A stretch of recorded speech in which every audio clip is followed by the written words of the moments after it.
The Canon EOS R1 was announced on July the 17th.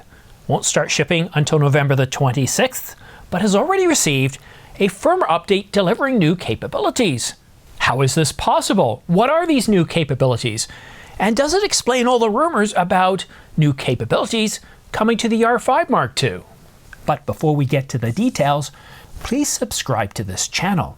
It doesn't cost you anything, helps this channel grow, and keeps you up to date on the latest camera coverage.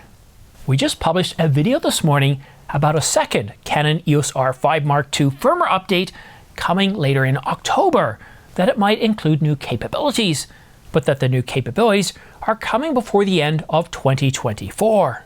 Well, Canon Rumors is now saying that we've been told that there are a few changes coming to the software-related specifications of this new camera, the R1, and that we will see a couple of new features. And these are being added to the final version of the camera. There are also going to be a few changes to the known feature list based on feedback over the past few months.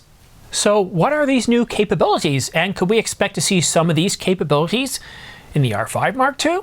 Well, one photographer who has their hands on the EOS R1 told Canon Rumors that the autofocus has seen steady improvements for certain situations, and there will be a bit more of a separation between the capabilities of the EOS R1 and the EOS R5 Mark II's autofocus capabilities when the R1 finally starts shipping. At this point, it's unclear if the firmware shipping with the R1 will actually be 1.0.0 or 1. Something else, but it's definitely getting new capabilities based on what was announced back on July the 17th, and that's certainly good news. So let's now focus on the Canon EOS R5 Mark II. After all, this has outsold the R1 by a margin of 10-1. At least that's based on the pre-orders that we see for the current EOS R1 based on B&H and Adorama. Canon Rumors says that whether or not these improvements appear in a future EOS R5 Mark II, well, it's a little bit unknown at this time, but it certainly wouldn't surprise us. And it certainly looks like Canon's got their act together this time. When the R5 was announced back in 2020, people were pretty excited by it. But when it started to ship, oh, there was an awful lot of, how shall we say, well, discussion about the fact that this camera overheated. Now, if you were shooting stills and switched over to video, you might be confronted with this message saying, sorry, the camera's too hot, we're shutting down, without spending any time shooting video. And some people even put the camera in the fridge, and guess what? Well, not the fridge, the freezer part of the fridge, and it seemed to have no impact on the overheating. So obviously, let's be honest here, Canon didn't spend a lot of time testing and troubleshooting the camera. It probably came out before it was fully ready. But this time around, here in 2024, the R5 Mark II seems to be, well, much better put together. We don't have any showstopper issues. We don't have the camera constantly overheating, shutting up, bricking itself, or anything like that. We do have a series of complaints, such as not being able to save the settings for a custom profile, or when you go to save those settings, not all of them are actually, well, saved. There are other issues here and there. As I remember, I'd be shooting with the camera, I'd be switching from the EVF to the LCD, and guess what? The LCD just showed a black screen and nothing else.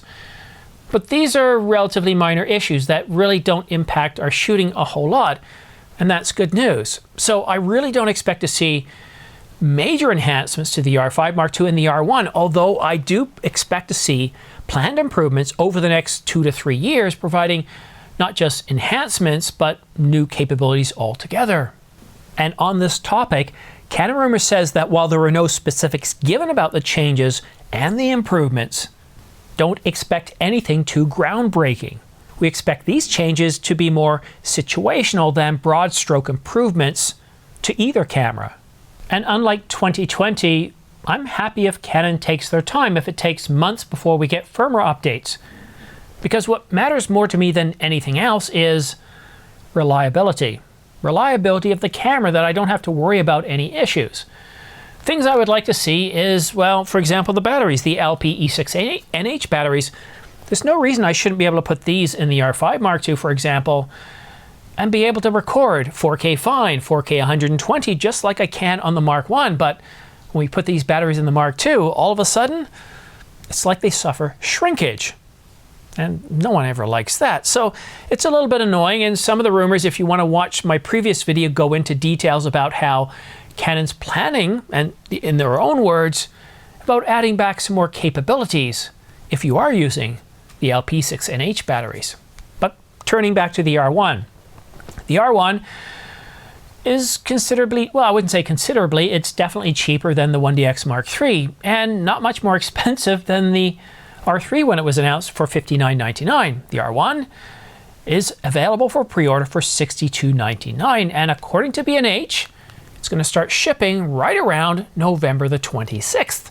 And whenever I've seen these dates on the B&H page before, they're usually pretty accurate. Now, sometimes it might start shipping a few days beforehand, but rarely is it way off. So at this point, it looks like we're going to have to wait until November the 26th. So if you're interested in pre-ordering the Canon EOS R1, I can tell you already that there's going to be a lot of pre-orders. So if you want to have this camera ahead of everybody else, if it's important to you, then consider using my pre-order links at Adorama and B&H for the Canon EOS R1. If you do use my pre-order links, I do get a small commission back, anywhere from 2 to 5%. And a big thanks to all of you that have done that or that are about to do that, because that's really what keeps this channel on the air. So a big thanks to all of you.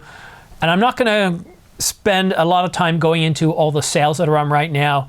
Nikon's got some new sales on. Canon's got a bunch of sales on, from cameras costing $299 to cameras costing up to $6,000. There's a lot of sales on right now. I've got about 20 or 30 of them in the description down below. You can use my affiliate links to purchase those.